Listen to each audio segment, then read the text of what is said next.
Commence primary ignition.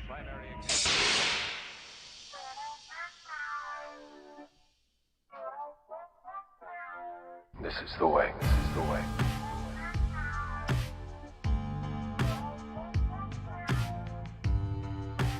I can bring you in warm, or I can bring you in cold.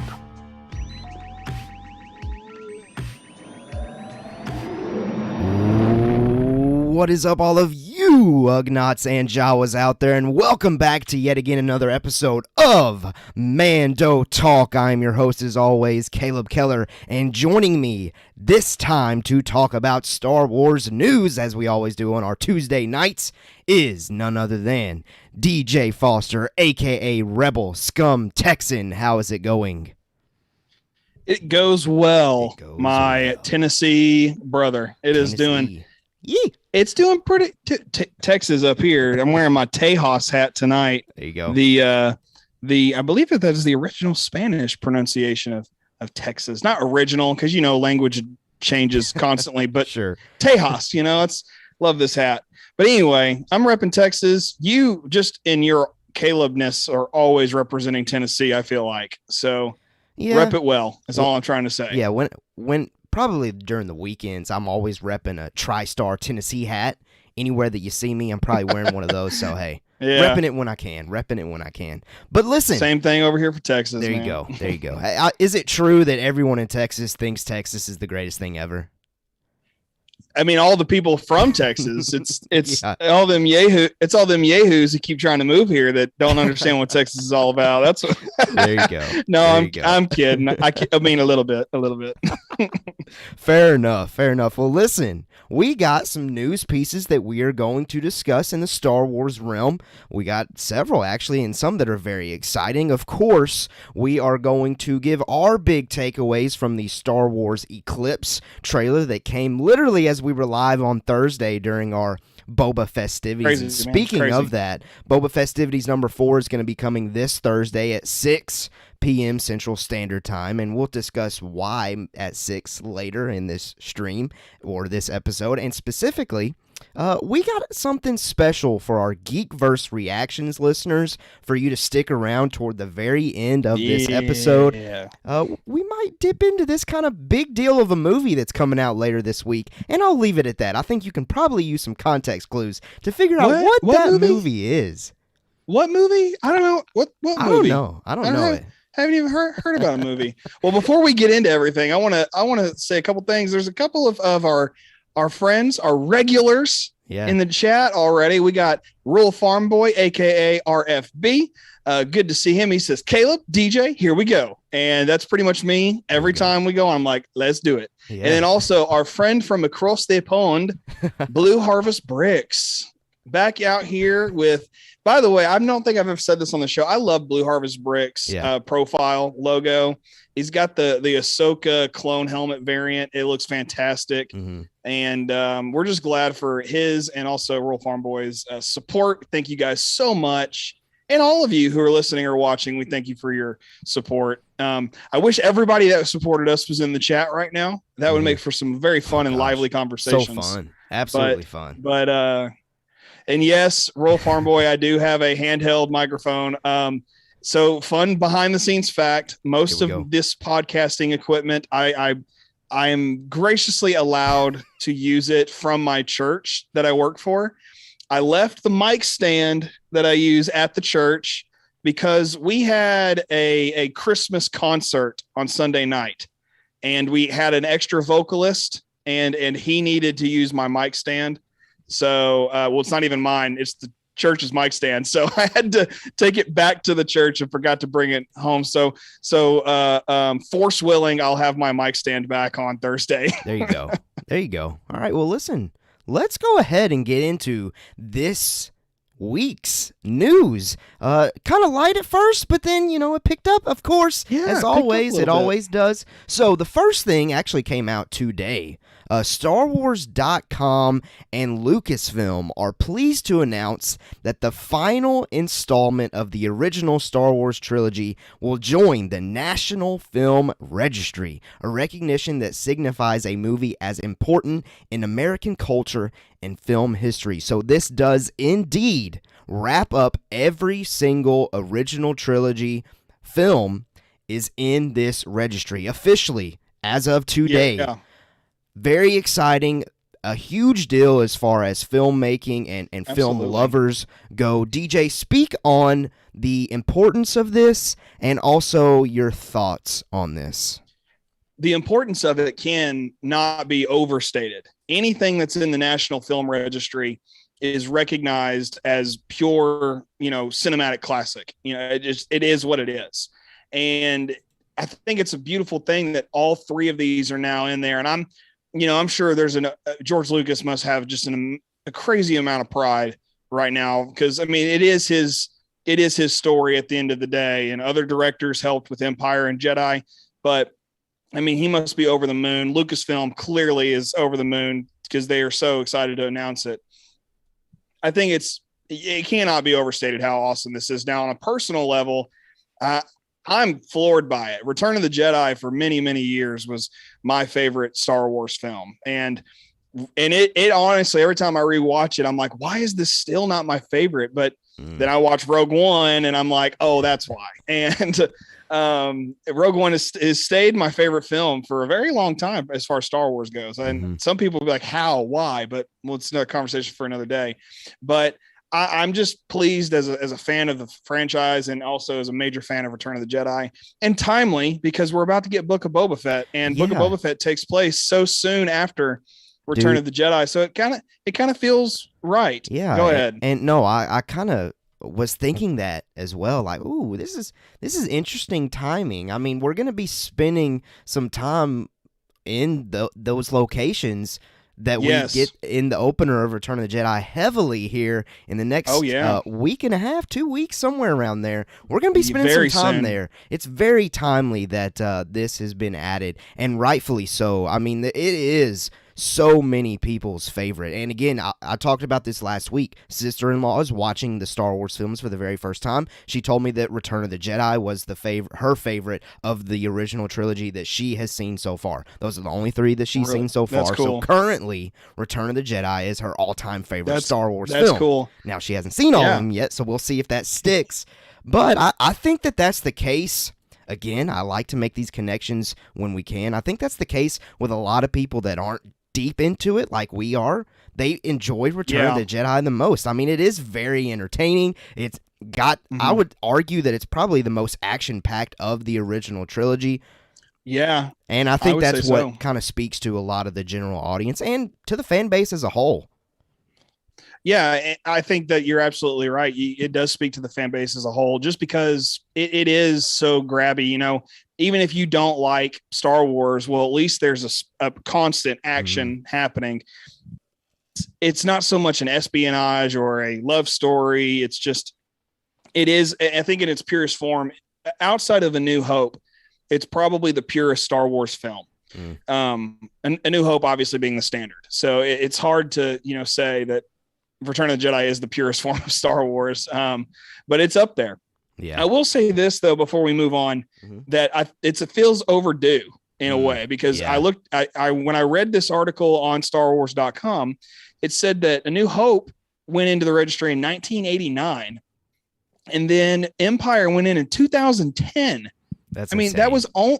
That's only 11 years ago. I can't believe that it took that long for something to get that recognition. And now Return of the Jedi, I'm not going to say I get it, but I get it. You know what I mean? Like, I'm not saying that Return of the Jedi is somehow less than the other two, but I can see why it took so long in a sense. So in a way, I kind of get it, but I still think it's long overdue. This thing should have gone in a long time ago, but it's still awesome that it's there. No, I think so too. The original trilogy, the definition of this thing was talking about the importance in American culture.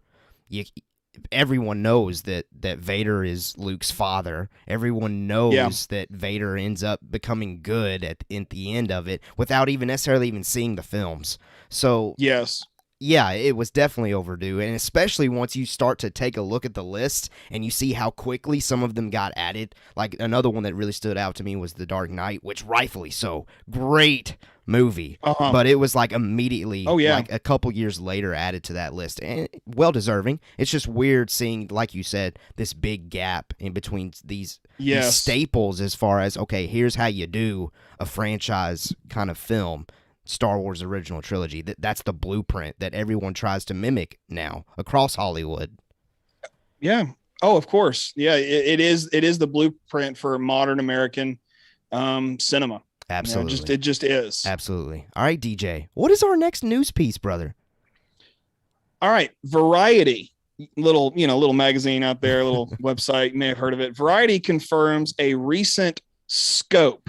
Or did you mean scoop? Scoop, typo, oops, behind the scenes goof. Autocorrect. It happens. Autocorrect gets us all at some time or another. Sidebar, do you remember the website called DYAC that existed where you could go look at autocorrects that were just horrible and they'd all just get shifted to just the weirdest thing? Never heard of that circulated in it's dyac.com. It's a ton of fun.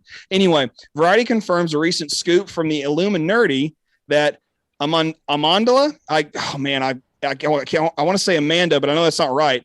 I was going to say Amandla. Amandla, we'll go with Amandla. All right. Yeah. Amandla Stenberg will be playing the lead character in The Acolyte. Now, what are our thoughts on the casting and what type of role they might be playing? Caleb, what are your thoughts? The only thing I have seen Amandla in is Hunger Games. I believe that Amandla portrayed Rue in the Hunger Games. Yes, that's correct. So that was very early in the career. Haven't seen Amandla play anything since personally, but I think it's very exciting. I know looking at Amandla, she looks the part as far as playing this Acolyte potential character. Who knows? What are your thoughts? When I found out Amandla was casted, I had to kind of dig and figure out where I'd seen performances, and Hunger Games was the only one that really registered with me. And what's so cool is that when you see when Rue dies in that movie, spoiler alert for a 10-year-old movie. There you go. When Rue dies, it's a big moment that kind of propels the rest of Katniss's story. So it's really cool to have seen Amandla play a role that does propel a story. And I think that's important to remember as film and TV fans like we are. So once the character's on the screen and the performance is there, I'm excited to see what Lucasfilm does with this, because it is a very, I'm not going to say it's an off the wall casting. It's just, Amandla's not well known.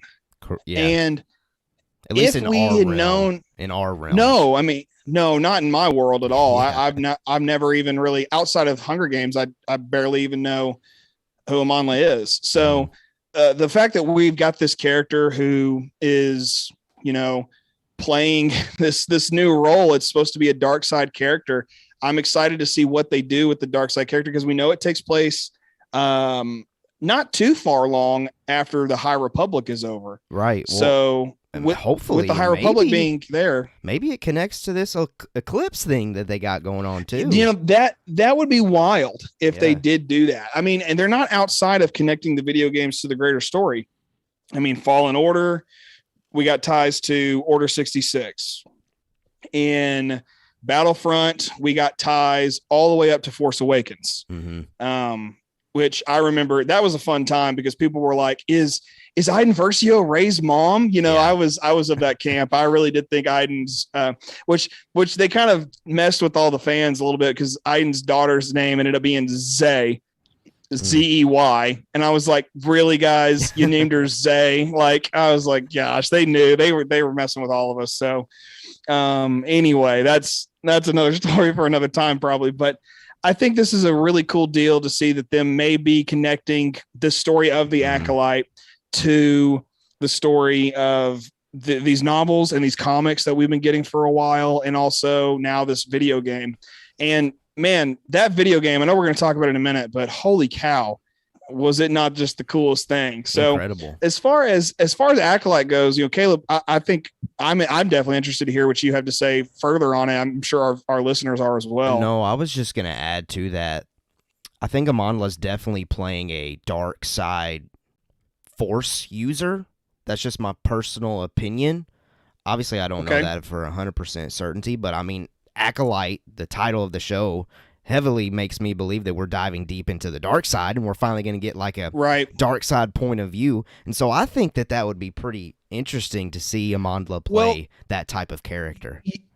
I'm pretty sure that Lucasfilm has confirmed that this is going to be a female. We knew that it was going. They were seeking a female actress for the lead role. We did know that. They've made that public, and we also know from, I'm not sure if it was the same press release or not, but we did hear them say that they were going to be focusing the whole series on a dark side character. It's great. And not to mention the first time we heard this announced last December, we saw the word Acolyte and we were like, what is that? Everybody was wondering what that was. Yeah. So it was pretty quickly after that, I think, where we heard it's a dark side character, female led, both in the director's chair and on screen is what they were aiming for. So I think they've done well in the casting, and they rose to the occasion, if you will, as far as what the expectations were. And it's kind of interesting because this is kind of one of those sleeper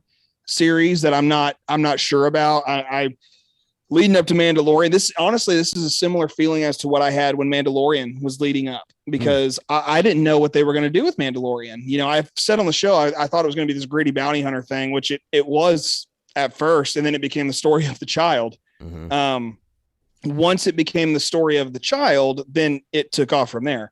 I'm just curious as to see what they're going to do with this character. The one thing I hope they do is it's actually what I hope they don't do. I hope that this character does not turn to the light side. I want to see a villain all the way through. Yeah. I mean, that's where I'm at. I mean, I guess my own headcanon, I would really like to see this show go all the way up to the doorstep of Phantom Menace, and therefore Amandla's character would have to die, in a sense, and stick to being a villain all the way through, and that's what I hope for. I think if Amandla's character gets a redemption arc, it prevents it from going to the Phantom Menace's doorstep. And maybe I'm wrong, maybe I'm right, I don't know, but that's just my current thoughts on that. Well, from what I know in the EU side of things, Plagueis, this may be a small spoiler, but it's not like a massive thing. The story of Darth Plagueis begins with him killing his master. Okay. And that's roughly 50, 60 years before Phantom Menace. So it'd be really neat to see this character that Amandla's playing go all the way up to Plagueis's master, and Plagueis's master kill Amandla. And then they just say, hey, let's just go ahead and make Plagueis the novel canon. Yeah. And just get rid of that headache. Or just, there's some things, I've got it here on the shelf. I've read a good portion of it. There's some things in there that no longer fit into the current canon, which is fine. Just edit those things, re-release it. I don't think anybody's going to ruffle too many feathers over that. I mean, I say that, but I don't think that'll happen. So it would be nice to see the continuity flow all the way up to Phantom Menace. So I think they could take this all the way up near to Phantom Menace for sure. We know Plagueis was, the apprentice, or Sidious was the apprentice to Plagueis. So the only way I can really see this taking place is if we get just a couple of, generations, if you will, away from Sidious as far as it going all the way to Phantom Menace. I hope that they go as close as they can to Phantom Menace, because I love Phantom Menace. Absolutely. Absolutely. Well, listen, I mean, there's a lot to take away from the Acolyte, a lot of predictions, a lot of theories, a lot of question marks, and I can't wait to start getting them. And we're starting to get some answers. We're getting this news piece confirmed from Variety that Amandla Stenberg will be playing the lead character in the Acolyte. you, the listener, let us know what you think of that news piece. Are you excited for it? Let us know in the live chat. Let us know in the comments. Or if you're an audio listener only, let us know in Discord. We would love to hear your take on that. Our next news piece is all about Star Wars Eclipse. We did a reaction to it, and quite honestly, it's great to see kind of the views and people commenting and letting us know how they felt about that trailer on that YouTube video. We talked about how we were just going to make it, a YouTube thing. We didn't put it at the end of the episode last week. So if you haven't seen it and you want to see it, you want to see our initial crazy eyes, initial movements, going crazy, our gas station, floaty, whatever. Check it out on dancer YouTube. Thing, yeah. Yeah, check it out on YouTube. You'll see it. We nerd out, we geek out. It's great. But today, we are actually going to dive deeper into it and kind of share our big takeaways. But before we do that, I just want to open up kind of this general question. We are now 5 days removed from actually seeing this trailer. And I just kind of wanted to get a sense of how we feel about Eclipse now that we're kind of removed from the initial, whoa, this is so cool. Like, DJ, how are you feeling about Eclipse now that we're 5 days removed? It's so interesting because just the other day, I mentioned this Christmas concert thing we did at my church, and we did a rehearsal, as you should anytime you do a concert, but we had our rehearsal, and our sound guy, who he knows I'm a big Star Wars fan, he said, what's this new trailer that came out? And then my cousin, who I work with also, he was like, yeah, what is it? And for me to just not, go on and on and on forever about it, I was like, it's a video game trailer, it was really cool, and just kind of left it at that. But that was on, we had the reaction to that on, was it Thursday? I can't remember now. Thursday. Yeah, it was Thursday. It's been a whirlwind since then for me and just personal life, but with Thursday and it came out, I was like, this is insane. And then that was on Saturday when I had that conversation with those guys. So I was still kind of floored about it, to the point that I was like, I really want to talk about it a lot. I just don't know how much you want to hear me talk about it. Well, listen, and so I haven't had a single conversation about Eclipse with anyone. I sent a link. I sent a link of the trailer to Jacob, my brother. Didn't respond. Haven't heard from him about it.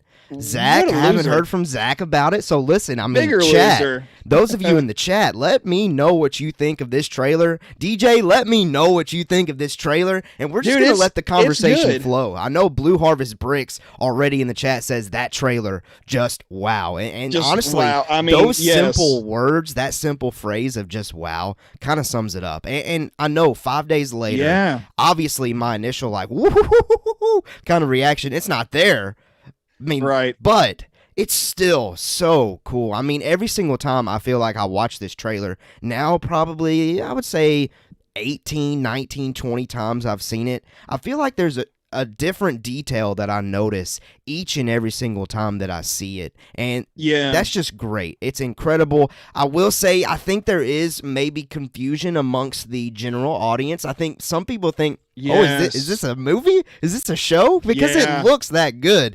But no, it is in fact a video game, and I can't wait to dive deep into it. Those are kind of my general 5 days removed thoughts. As far as I am, like where I am 5 days removed, because I 100% did not answer that question a second ago. I'm still super stoked for it. I mean, I love that Blue Harvest Bricks is kind of with us right now. He said if it was a movie trailer, he would have been excited. I mean, of course, I for a second was like, there's no way this is a video game. Yeah. Especially in the beginning that we have that shot of a Mon Calamari. You know, he looks so much like not Admiral Akbar, Admiral Raddus from Rogue One, our Winston Churchill type of Admiral, whatever is. Yeah, he just, to me, Admiral Raddus just looks like squid Winston Churchill. All he needed was a cigar and it would have been perfect for me. But looking at that Mon Cala, I was like, this isn't a video game. That's a real shot. I'm still not totally convinced that wasn't a real shot. And I'm still not totally convinced that they didn't film some of this like at Galaxy's Edge. There are many shots in this that I was floored with and thought that there's no way that this is a video game. It's just insane. It looks too good. I mean, I know that when the game comes out, it's not going to look that good. Right, I know right, that. Right. And I have to tell myself I'm not seeing a movie. I'm watching a video game. I have to keep telling myself that. But even though it exists, it's still there. I mean, everything about this, man, is just so dadgum cool. I mean, It just is. And I even, in our clip that we put on TikTok this last week, which by the way, we're also on TikTok, this clip that we put up there of us kind of reacting to, we are, we're young, we're in our 20s, we're trendy. We're not trendy. The kids make the trends now. But when you if you go and look at our TikTok, you'll see us. And I'm sure we're going to talk about this in a second when Yoda pops up. I mean, I added at the end, this game awesome it will be. When we got to the end of that clip, I said, this is going to be the game. And what I meant by that was that's the game of the year. Like, I was so excited, I couldn't process what my brain was thinking. So I think that's the game of the year right there. My game of the year, I mean, whenever it finally releases. Yeah. And I have no idea if it comes out next year or 2023. Whenever it comes out. Listen, I mean, I know that us Star Wars fans, we are the movie, the television show, the comics, the books. That's what that's what really gets us and moves us. But I gotta tell you, again, I've said it before, the youth is all about games. And if Star Wars Eclipse really does get that tag of Game of the Year, look out, folks. That's going to bring in some new fans, and I'm all about it here. And that's going to be like a lot of people, like 20, not even 20 years ago, maybe more like 15, 16 years ago when Knights of the Old Republic got all of its popularity there, 2001, 2002, 2003, somewhere in there. We're going to see another influx of people from that. And like we already have with High Republic. Yeah. I mean, these people who love these novels and get every issue of every comic and have read the young adult books and the kids books and know everything in and out about the High Republic, because they're out there. I mean, I see them all the time on Twitter. This is going to just further that push that was once called Project Luminous. Yeah. And it's just going to keep furthering that. And I even said this on Twitter. I don't think I got any reactions from it on Twitter. But I was like, oh, this looks like it could have been a movie. Hashtag Project Luminous, hashtag Benioff and Weiss, you know. Well, I'm not totally convinced that this is the story those guys gave up. Isn't Project Luminous like the whole overarching like novel and comic story? It's all High Republic. I know that. Right. You know, yeah. Okay. I think that Project Luminous was initially teased to be like I have no proof of this. I don't even know if proof of this exists. I was just telling myself that's the one that the Game of Thrones guys are going to do. And when they bailed, you know, it was like, okay, well, where are they going? And then all of a sudden it was, here's the High Republic. And it's like, oh, y'all.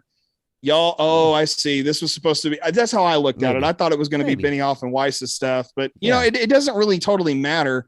It's just, now we have this game that's going to bring in new fans, as all new Star Wars stuff does. And that's, I think, the overall point that Lucasfilm really wants to make sure we're all aware of. You know what I mean? Absolutely.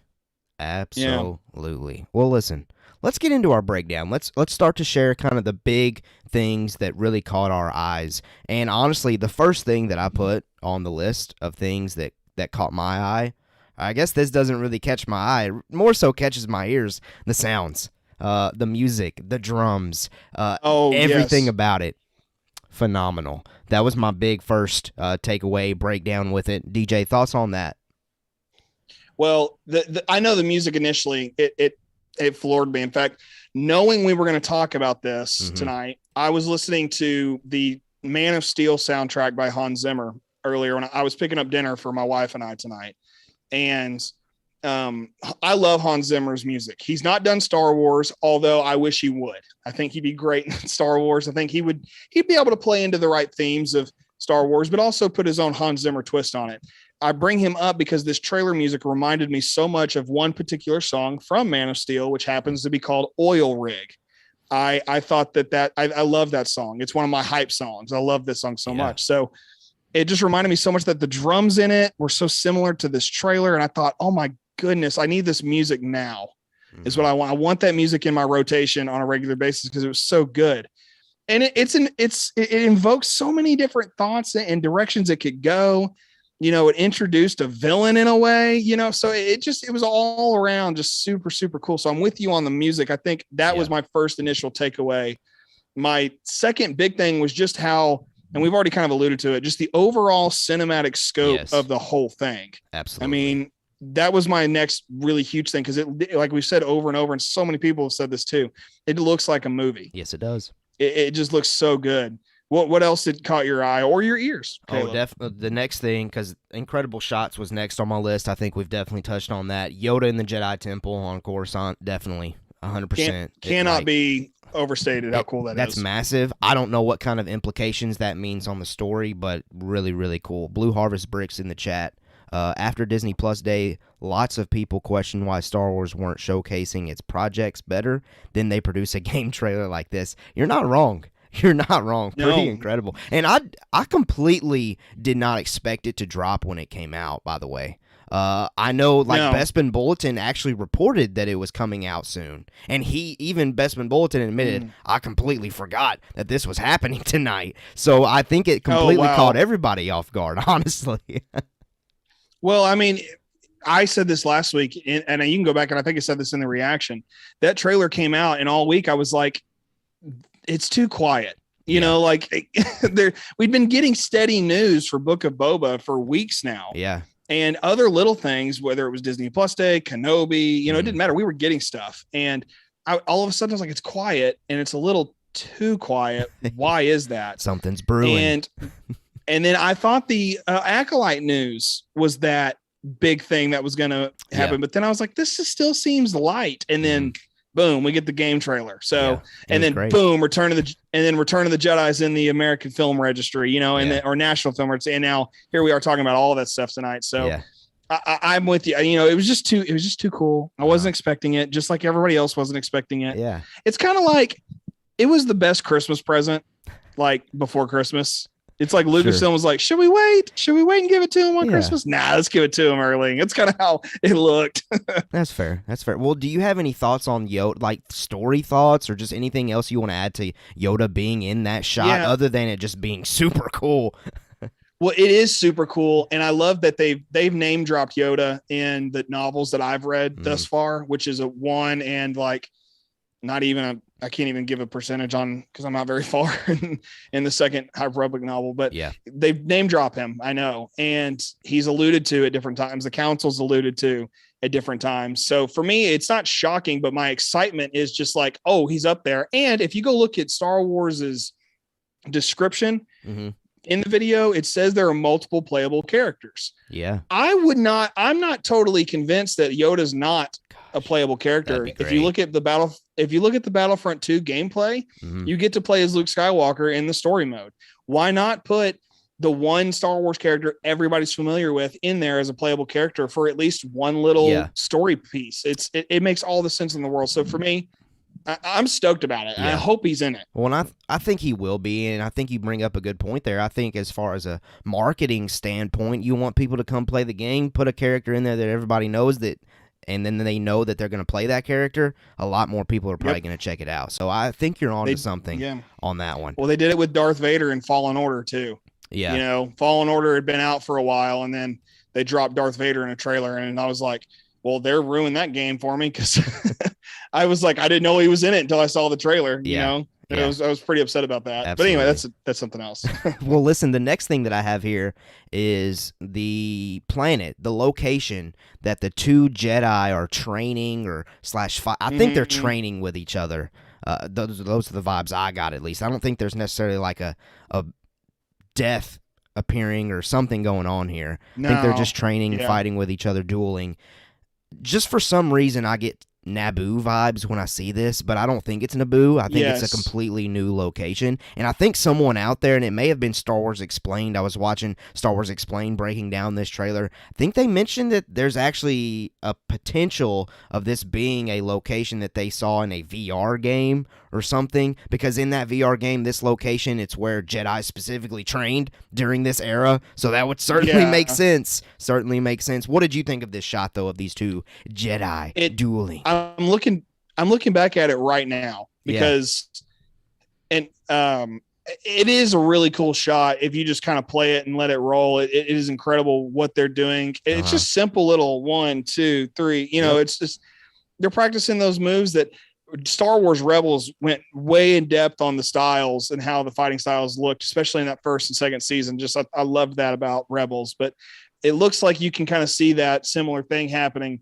here. And it does look like Naboo, but I'm not convinced it is Naboo. No, I wouldn't be surprised if it is this planet that they've mentioned or been to in the novels. Yeah. But I don't want to name any names because I just don't really know. So as far as predictions go, I don't think I can make a solid one, but it looks really, really, really good. No, I agree on that. Well, next thing here, and these next two kind of go together.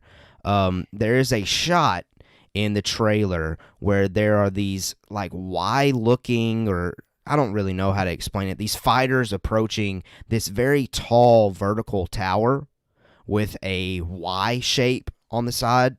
It's a very foggy scenario. It's kind of like at the minute 26 mark. That's kind of the frame that I'm looking at right now. I get Sith vibes looking at this for some reason. This doesn't look like a place you want to be. It looks like it's supposed to be intimidating for a reason. And then connect that. Here's my next connection piece here is the army shot of this group of people marching. Those people on their chest have that same Y.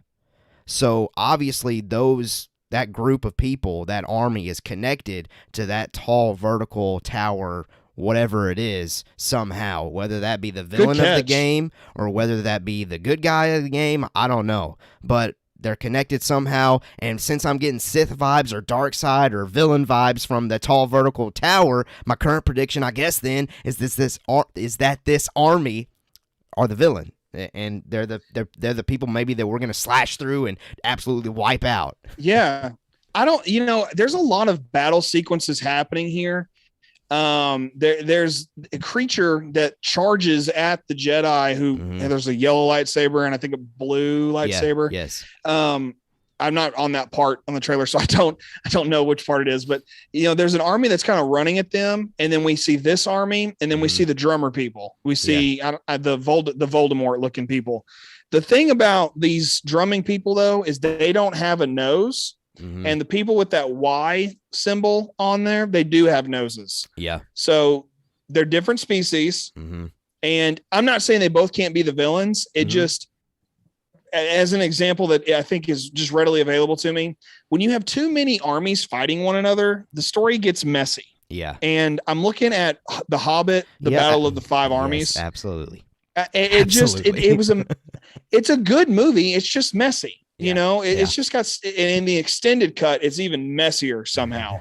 Like I'm of the opinion Lord of the Rings is better when it's the extended edition. And I don't think anybody will fight me on that, but the theatrical versions of the second and third Hobbit movies are just perfectly fine. That's maybe a hot take. We can discuss that on a Geekverse episode, maybe, but I don't think that, you can do it correctly. You can have multiple armies fighting one another. Sure. But where the Jedi are in all of this is going to be a huge part of this game.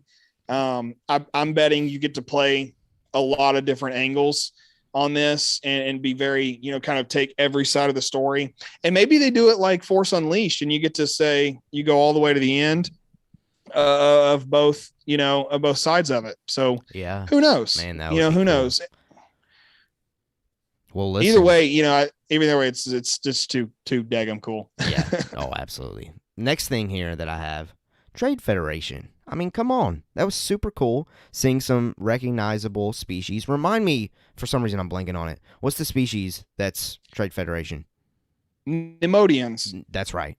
What? That's like 2 shows in a row now where I'm blanking on that. I feel like.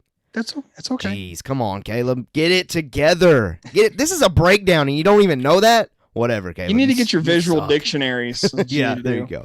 Get your visual dictionaries. Super cool to see that species. But we also saw the familiar looking ship that we saw in Phantom Menace. Yes. What did you think of that? The like droid control ship, the Trade Federation blockade ships. I love it because it gives us an idea of where it is in the timeline of Star Wars. Now, allow me to be just a little bit nerdy here for a second. Okay. I'm going to dive deep into some Star Wars behind the scenes. Doug Chiang, who famously, yes, I'm going to. Doug Chiang is the guy who designed just pretty much everything you know about the prequels. But his biggest contribution is the N1 Naboo starfighter. He designed that. So it's nice to see some other things that he had his hand on, like the Trade Federation droid control ship, blockade ships, whatever you want to call them.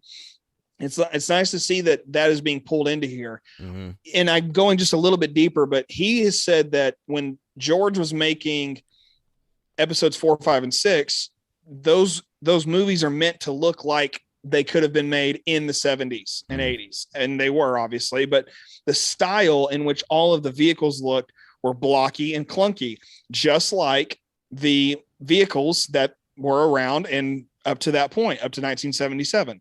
So if you go back however many years it is between episodes 4 and 1, which I think is roughly 30-ish years, you would go 30 years back in time here in our world, in our timeline. So 30 years before 1920s, 30s, 40s would have been the inspiration on design.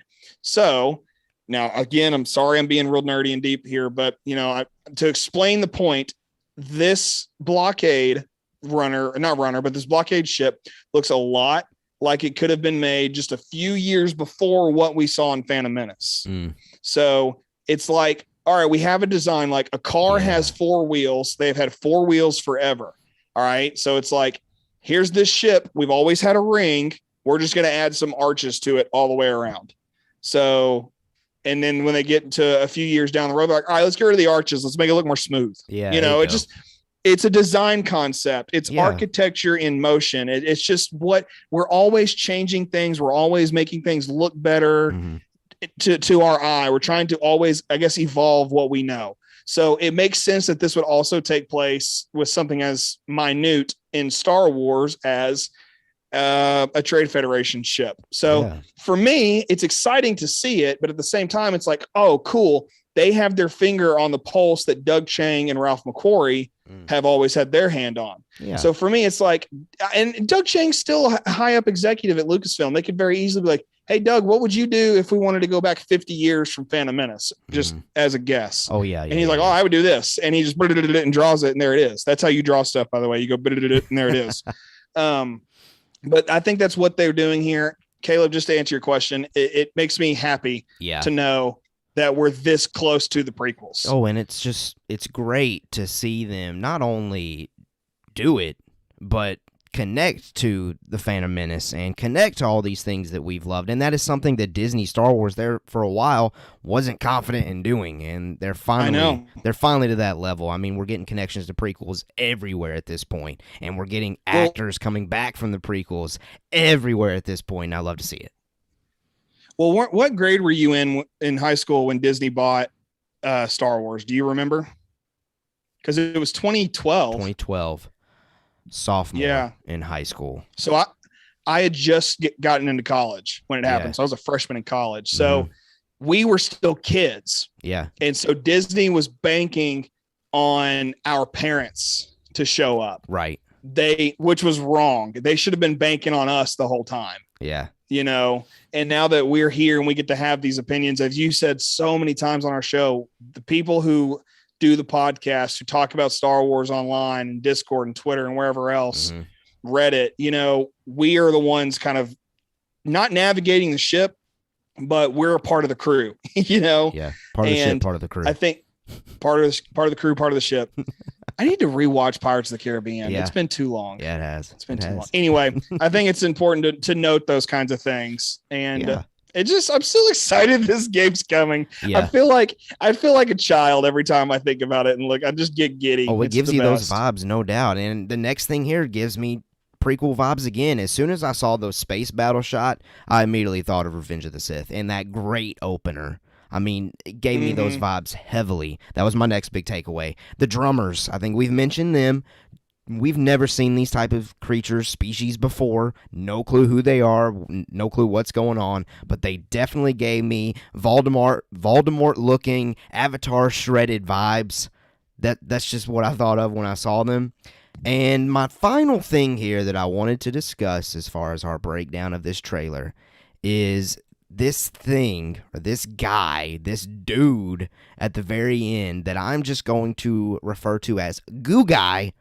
What's going on with this Goo Guy? What's going on with Goo Guy here? Is Goo Guy a villain? Goo Guy is not only a villain, he's a cult leader. Ooh, okay. Look,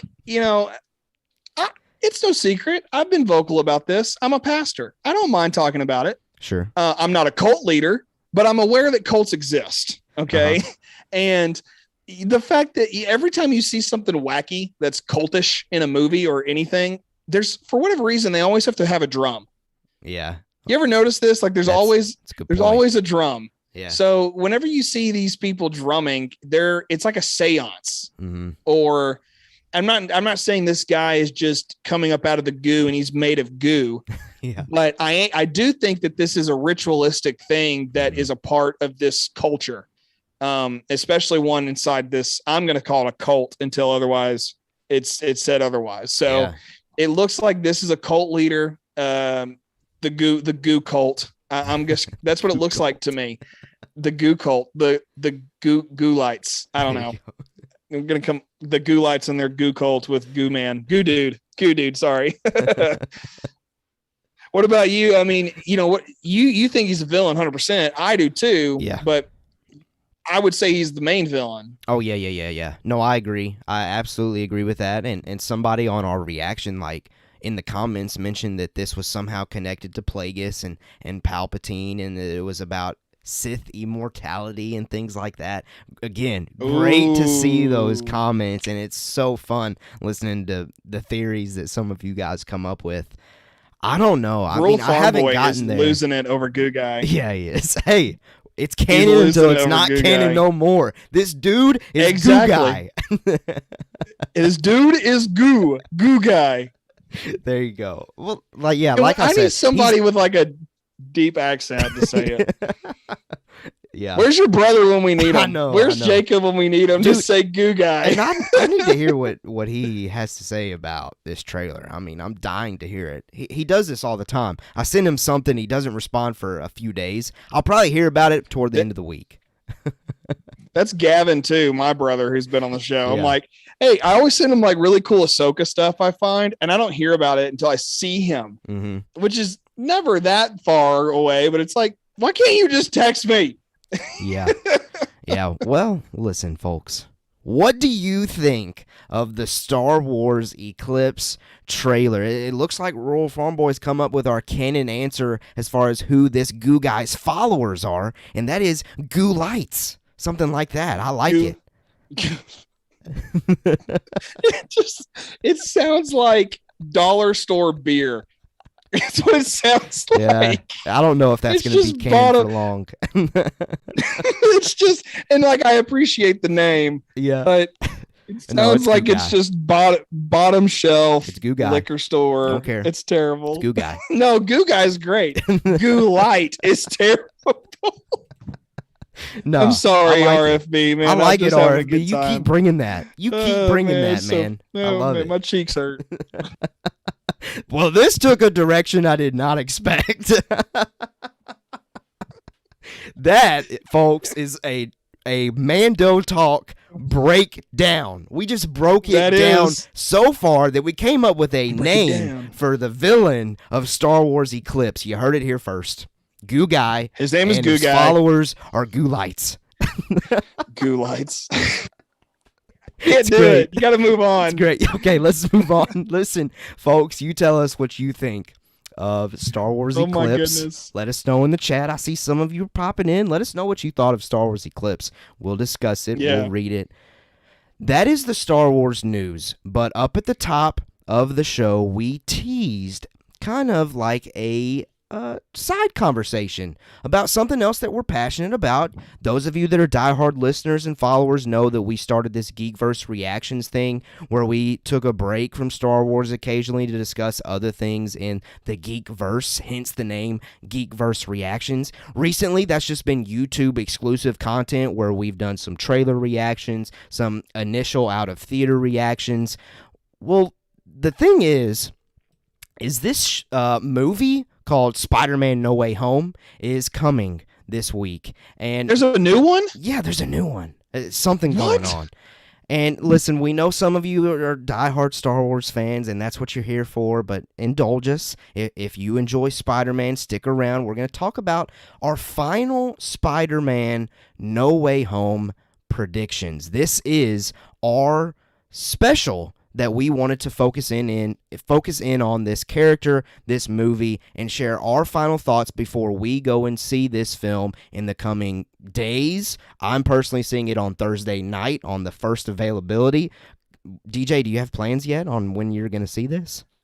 Believe it or not, I do have plans. You do have plans. I do have plans. I'm bad at making plans. I pretty much never am good. I never am good at making plans. Yeah. There you go. Texas words right there. My wife and I have not bought tickets. However, we were talking the other day and she was like, let's go see it Saturday. And I was like, you just told me the other day because you're 8 months pregnant, you want to wait and kind of rest a little bit. And she was like, I never said we had to wait. And I was like, well, let's go on Monday afternoon. Let's go Monday after you get off work. We'll go see it. And she's like, okay. I like seeing movies during the week. No one's there. So it's perfect. Yeah, that's a good call. And I will avoid Twitter. In fact, I will be Twitter silent from pretty much tomorrow on. So don't even expect to see me on Twitter at all. There you go. That's to Caleb too. Caleb, I'm about just only checking messages at this point. Yeah, so I do not blame you one bit. But we have plans to see it. Very excited. In fact, tonight when we get done with this, we're going to come in here. My wife and I, we're going to watch at least one Spider-Man movie. We've been trying to get ready. Facts. So we're going to do that tonight. Thing over here. We're doing the which same one? thing. Which one? I want to know which Homecoming. One. We're going Homecoming tonight. Oh. We want to refresh we want to refresh on Tom Holland's. Because obviously that's going to be the main focus. But anyway, I think we're getting too far in predictions with that. We may be. We're gonna watch Spider-Man the first one. There you go. I mean, but classic. That's just me. Absolute classic. Okay, let's do this. This is our Geekverse Reaction special where we are going to do our Spider-Man No Way Home final predictions. And before we get into our predictions, I want to update those of you on the critic response after the premiere. The premiere happened on Monday, the 13th of December. People have seen No Way Home. There are people on this earth that have had the opportunity to see Spider-Man No Way Home. And currently, 76 critic reviews on Rotten Tomatoes. And here is our current Rotten Tomatoes score. After 76 critics have gotten on there, Spider-Man No Way Home is at a 97% on Rotten Tomatoes. That means 97% of the critics that have seen this film think it's a good one, folks. So currently, at least, obviously critics have been wrong in the past. Currently, No Way Home is shaping up to be pretty good. Now, of course, what I did was I've got some people that for so long kind of inspired me to get into this and to start doing podcasts and to start talking about geek stuff.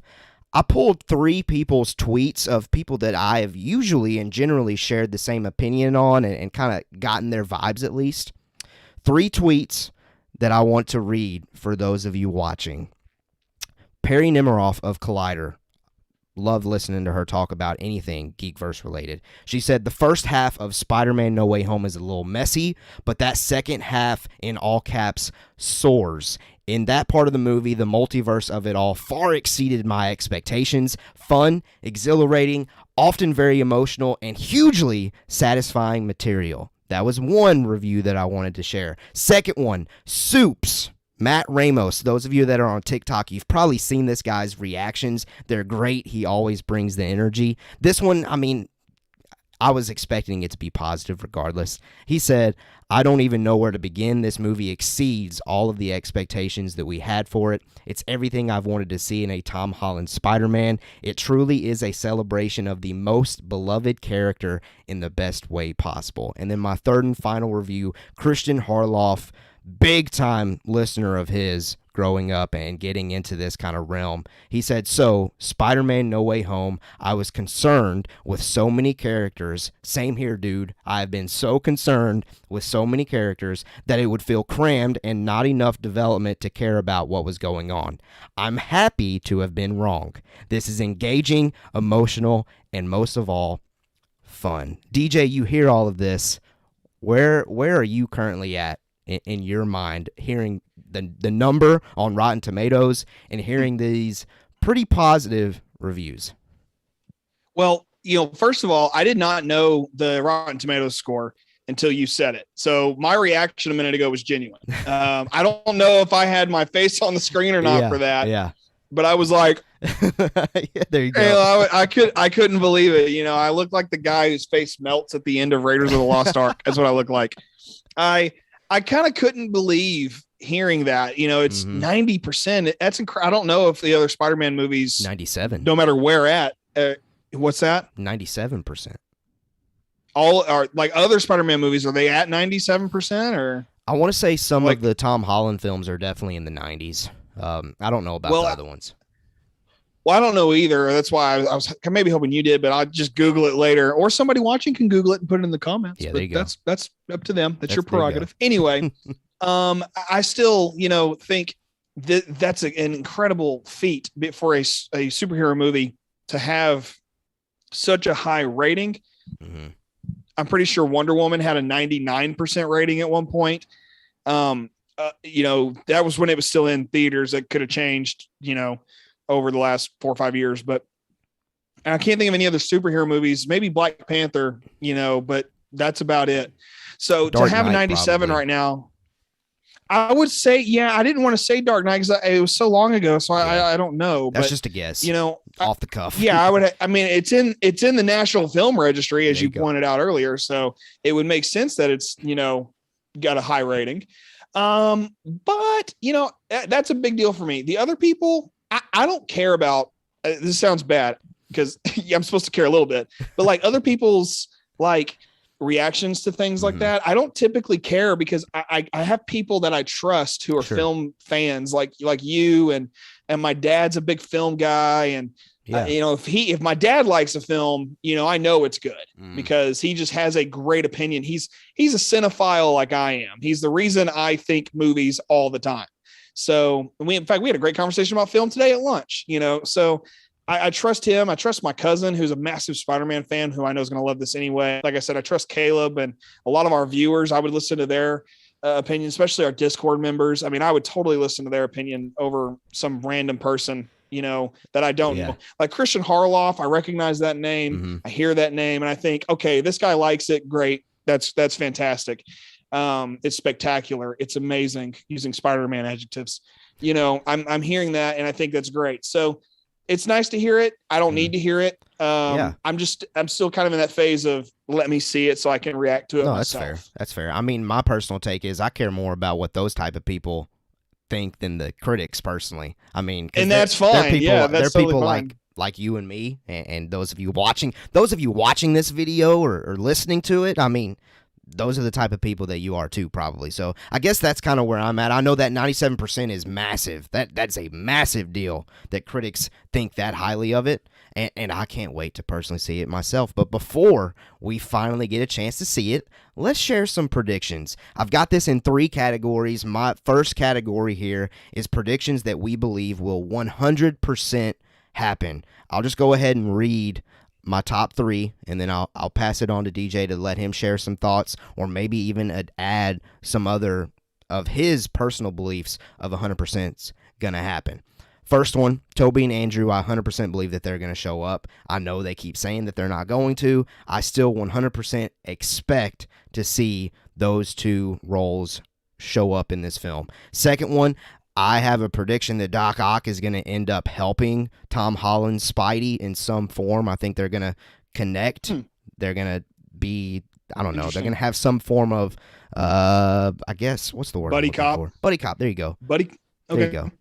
That's my second thing. And third thing, this has taken a while to get here. DJ, this one might shock you. I've been so heavily against this for a while. But my third and final 100% is going to happen. Venom will appear. Drop the mic. I'm officially on board. Let's go.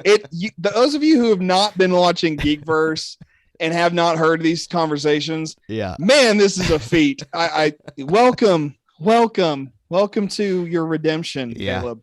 No, I'm glad you said that, and I'm glad that we have at least one thing different on our list from each other. I just want to react to that Doc Ock thing really quick. Okay. You know, that's a cool concept. You know, I agree with that to a certain point. Okay. And here's why.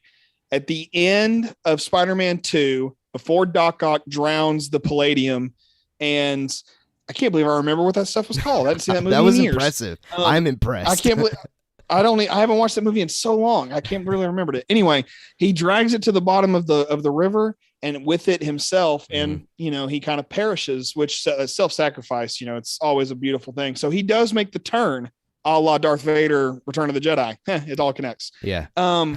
It's nice to see your take on that, because it is feasible. It's genuinely feasible. I do love that. I think that's really cool. Sweet. Well, Sweet. I said that I have one thing different from you. Okay.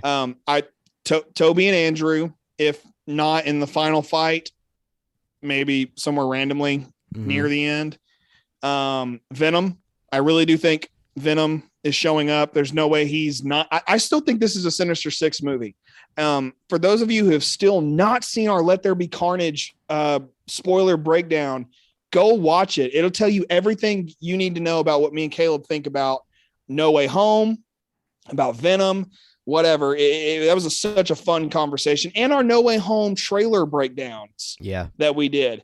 We discussed a ton of stuff with those two specials. So go look those up and watch those after this. But excuse me.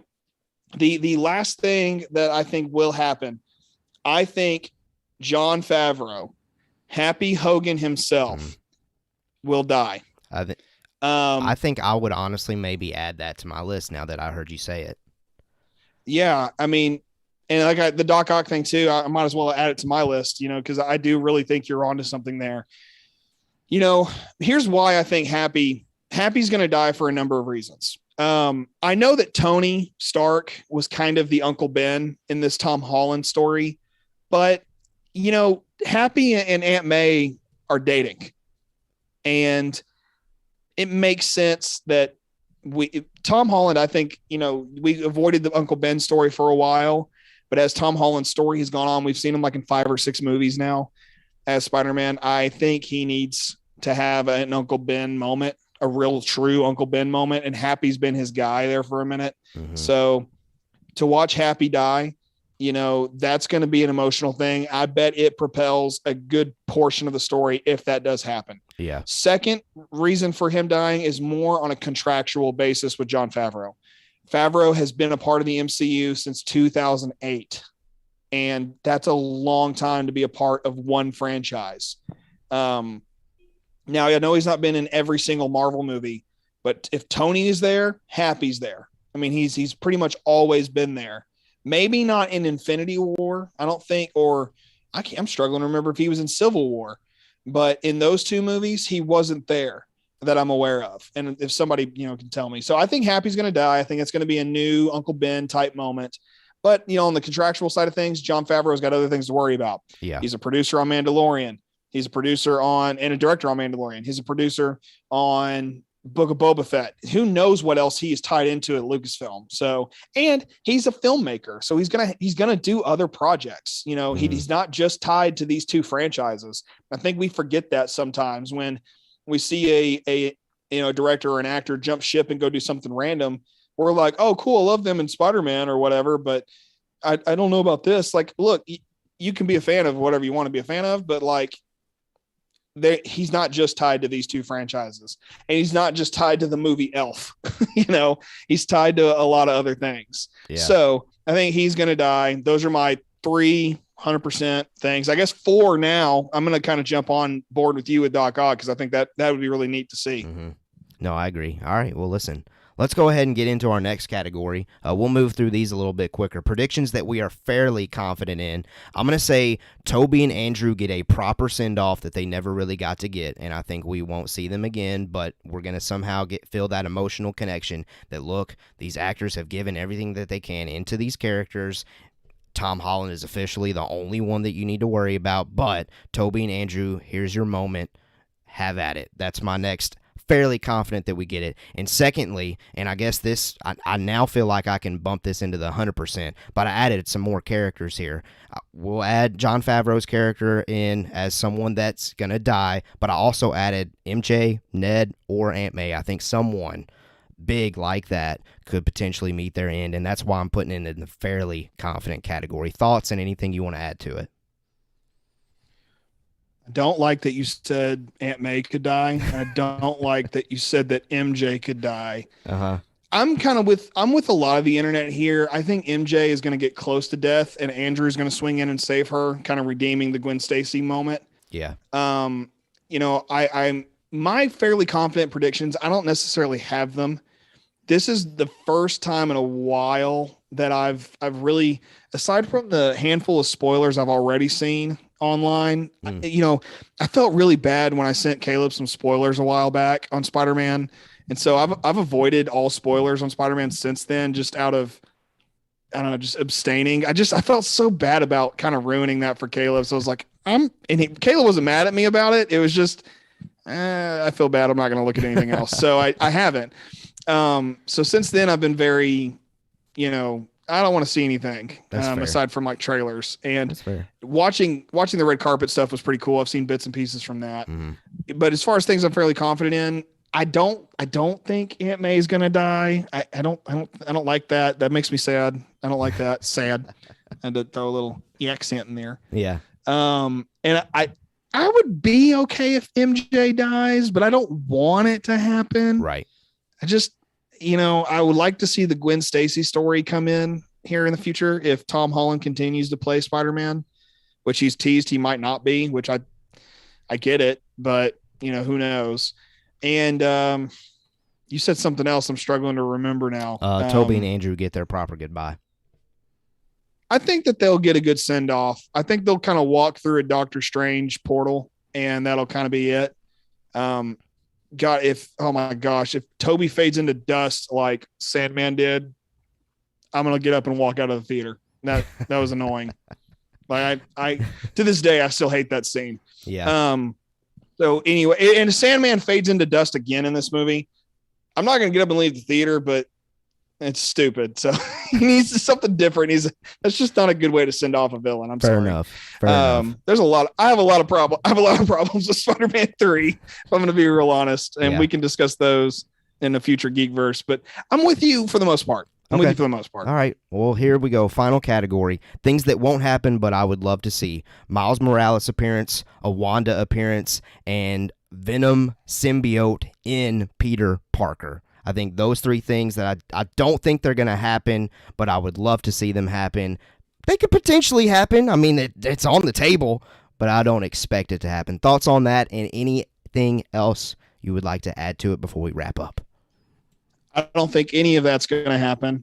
And because I have nothing else, I'm going to say, I don't think, this is kind of bold. Okay. I'm going to say something bold. It's not going to happen, but I'm going to say it. They will not mention at all Tony Stark. Oh, I hope. I'm on the category that I hope they don't. I'm ready to see something different.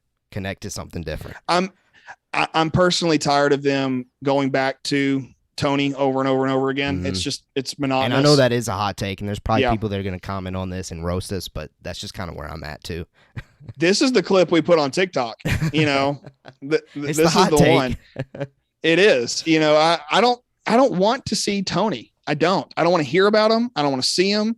He's played his role. He's done his thing. He gave the Iron Spider suit over to Peter, and Happy's there to help him with it until he dies. Yeah. Fantastic. That's great. I don't want to see him. I don't hear about him.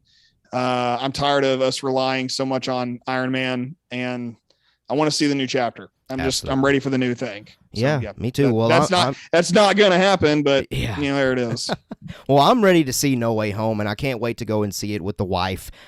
Thursday night, we are finally going to get a chance to see Spider-Man No Way Home come to fruition. It's going to happen. We're going to know what happens in this film. It's going to be great. Well, listen, that is this week's episode as far as our Star Wars news, and we got a little Geekverse reaction special in there. A lot of fun, a lot of great things that we discussed. We hope that you enjoyed it. If you are on Apple, Spotify, whatever, if you're a podcast listener, subscribe to whatever platform you're listening. If you like the visuals, we are on YouTube, so subscribe to that YouTube channel, and we would greatly appreciate your subscription there. Well, listen, that wraps it up. DJ, any final thoughts you want to send to our listeners' way? I'm going to take that soundbite of you going and make that my text tone from now on. Star Wars character right there. I don't know what just happened. just a random animal on Tatooine just in the background. Anyway, I have nothing to say except I will see y'all on Thursday. Boba festivities at 6 p.m. Central Standard Time, so I can go and see No Way Home. That's why we're doing a little bit earlier on Thursday as well. I'm going to see No Way Home Thursday night, so we had to do that. No way. No way. All right, no way. Let's get out of here. We hope that you have a blessed rest of your week, and we'll see you on Thursday for Boba Festivities number 4. And as always, we have spoken.